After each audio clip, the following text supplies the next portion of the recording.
Okay, let's unpack this. You know how we can now whip up these amazing videos, like Yeah. a totally realistic eagle soaring over Oh, mountains? yeah, the visual generation stuff is incredible now. Yeah. Landscapes, scenes, Hmm. it's stunning. But then, okay, try and get a person in a video to actually talk and, emote convincingly. It suddenly feels off, right? We hit that uncanny valley. Definitely. The visuals might be perfect, but the talking part, the actual character acting, that's remained a really tough nut to crack. It's like sophisticated puppets sometimes. The look is there, but the connection between the words, the feeling, the body language, it Body- just disconnects. Exactly, and if that connection isn't right, the whole illusion just, well, it falls apart, no matter how good the rest looks. Right, which is why this new thing is pretty exciting. We're not just talking basic talking heads here. No, this is aiming higher. Yeah, the researchers behind this paper, they're going for what they call talking characters. So think full head-to-toe characters, maybe even several interacting, with speech that's perfectly lip-synced, emotions that feel real across their whole body, natural movements, all driven just by the sound and some text. It's that jump from just the face to the whole character that's so important. Body language, gestures, that's where the real expression is, right? Totally. Like movie-grade animation, but maybe eventually automated. That's the potential. If you want to automate creating films or cartoons, you need characters that truly feel alive. Past attempts often felt, well, limited. They didn't capture the whole performance. And get this, they've actually built a model that does it. It's called MoCha. MoCha, right? And apparently it's the first one that can generate these like really high quality talking character animations just from speech and text. You don't need all that extra guidance. Yeah, no reference photos, Yeah. no detailed skeletal data telling it how to move every joint. That sounds like a huge leap, a quantum leap maybe. It really could be. Taking away the need for those extra inputs is a game changer. Old methods needed a starting image, or like you said, that complex skeletal info. Right. MoCha learning straight from language and sound, that just opens up way more possibilities for diverse natural movement, things that were super hard before with those rigid systems. Okay, so for this deep dive, what we really want to nail down is, what's the most valuable thing about MoCha here? And importantly, how could someone who's not a tech wizard actually use this tech, to make work or just daily life a bit better or easier? What makes it special and, like, practical? Good question. I think one of the absolute core values is its end-to-end training. That's a big shift. End to end. Okay. Yeah, see, before, making these characters was often like a pipeline. Different AI models doing different jobs, one for lips, one for face, one for body. Like an assembly line. Exactly. And each step had its own limits, its own potential errors.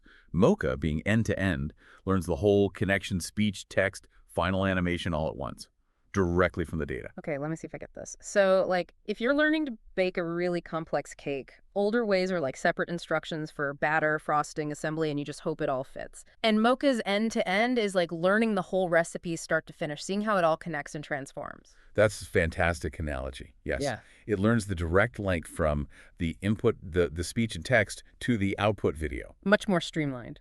Right.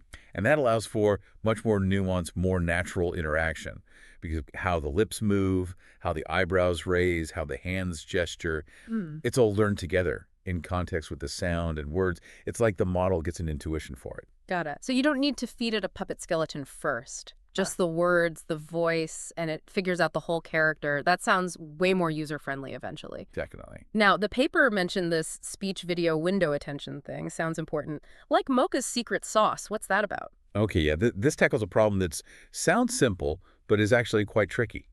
Making sure the lips perfectly match the words. Think about it. Video is just frames, right? A fast sequence of pictures. And video files often get compressed, which can mess with the exact timing of each frame.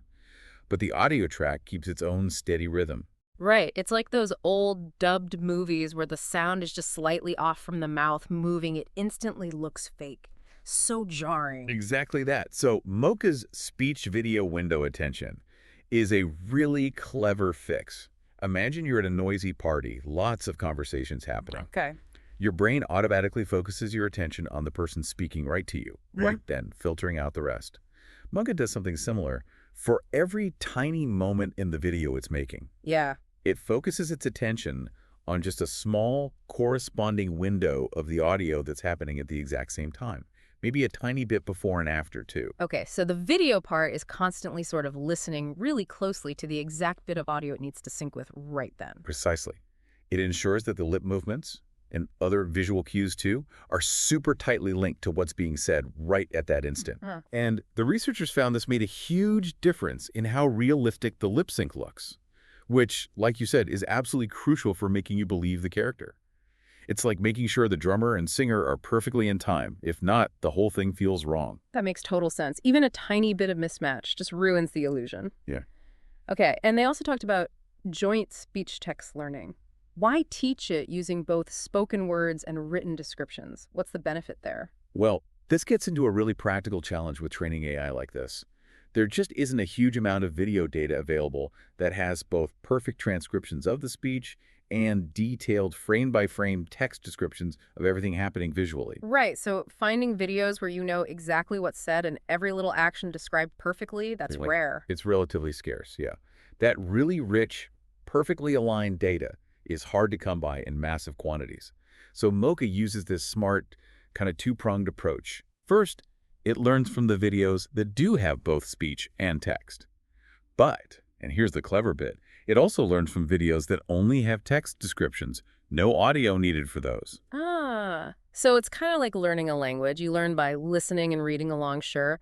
But even if you just read a book, you still pick up loads of vocabulary and grammar. Exactly. Which then helps you understand better when you do hear someone speak later. That's a spot-on analogy. By learning from both types of data, MoCha builds a much richer understanding of how actions and expressions connect to language, even if it hasn't seen someone specifically looking thoughtful while saying a specific line in its training. So the text descriptions act like scaffolding, teaching it a broader visual dictionary. Precisely. It learns this wider visual vocabulary from the text-only videos, and then it can apply that knowledge when it processes the speech input. This joint training is what lets you control things like emotion or specific actions just by typing them in the text prompt. Even if those specific actions weren't directly tied to speech in the videos it learned from originally. Correct. It generalizes that understanding. That's pretty ingenious, like filling in the gaps in its visual knowledge by reading the stage directions for different scenes. Now, one thing that really jumped out was that MoCha can handle conversations. Multiple characters interacting. That sounds incredibly complex. Oh, absolutely. Getting multiple AI characters to have a believable back-and-forth conversation, that's been a major hurdle. So how does MoCha keep track? Who's talking? Who's reacting? It uses a neat, structured system with simple character tags. Yep. Think about writing a play or a screenplay. You give each character a name or an ID, right? Like character A and character B. Yeah, so you don't have to describe them fully every single time. You just use the label, like in a script, INT, cafe day, character sips coffee. Exactly like that. When you set up MoCha, you first define your characters. Give a description, assign a tag, say person 1 is woman with short blonde hair, person 2 is man with beard. Okay. Then, in your scene description and dialogue prompt, you just use those tags. Person 1 says this, then person 2 reacts. And MoCha figures out who should be moving their lips based on the audio track you provide. So if the audio has one voice than another, it switches the animation. Precisely. The changes in who's speaking in the audio act like cues. It tells the model, implicitly, okay, now switch the lip sync and focus to person 2, or back to person 1. Clever. It allows for a much more natural conversation flow compared to older methods, which were mostly stuck on just one character at a time. The paper even shows examples of how you write the prompt, defining the characters first, then using the tags in the scene description. Okay, this is starting to paint a clearer picture, so let's get practical. If someone, like, totally non-technical wanted to use this, what do they give it and what magic video pops out? The input is surprisingly simple, which is key to its potential accessibility. You basically give it two things. First, a text description, like writing a short, vivid paragraph about the scene and the character what you want to see. Okay, like a mini script. Exactly. And second, an audio recording, the dialogue you want the character to speak. So, wait, could I just type, like, a fluffy cat wearing sunglasses is confidently explaining astrophysics on a blackboard, and then record myself saying some sciencey stuff? You absolutely could. And theoretically, MoCha would output a video of a fluffy cat, sunglasses and all, standing by a blackboard with its mouth animated in sync with your science yaw audio, maybe even making some confident-looking gestures. Huh.